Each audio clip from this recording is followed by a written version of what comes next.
जैसा कि आप जानते हैं कि क्रूड सप्लाईज़ अगले 60 दिन के लिए टाइड अप है।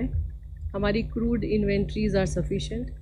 रिफाइनरीज मैक्सिमम कैपेसिटी पर ऑपरेट कर रही हैं। इस संबंध में मैं ये भी बताना चाहूँगी कि कुछ इस तरह की खबर सुनने को मिली कि सल्फ़र की सप्लाईज़ में कुछ इशू है।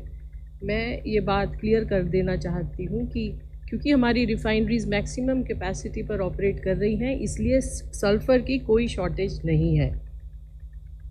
हमारे रिटेल आउटलेट्स नॉर्मल ऑपरेट कर रहे हैं।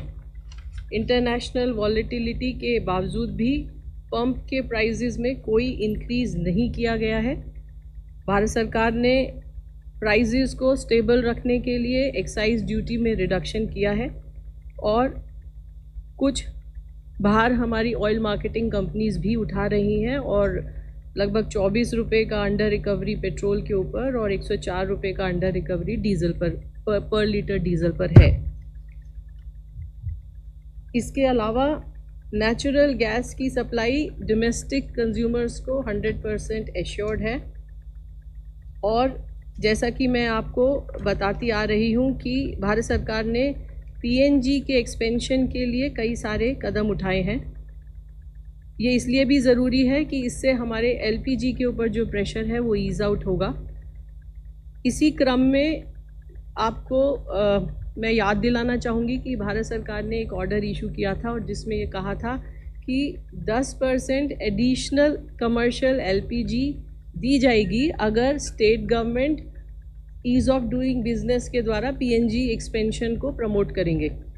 इस संबंध में मैं ये बताना चाहूँगी कि लगभग 8 स्टेट्स और 8 स्टेट्स को एडिशनल एलोकेशन दिया जा रहा है और 3 स्टेट से एप्लीकेशन आया है जो अंडर कंसिडरेशन है।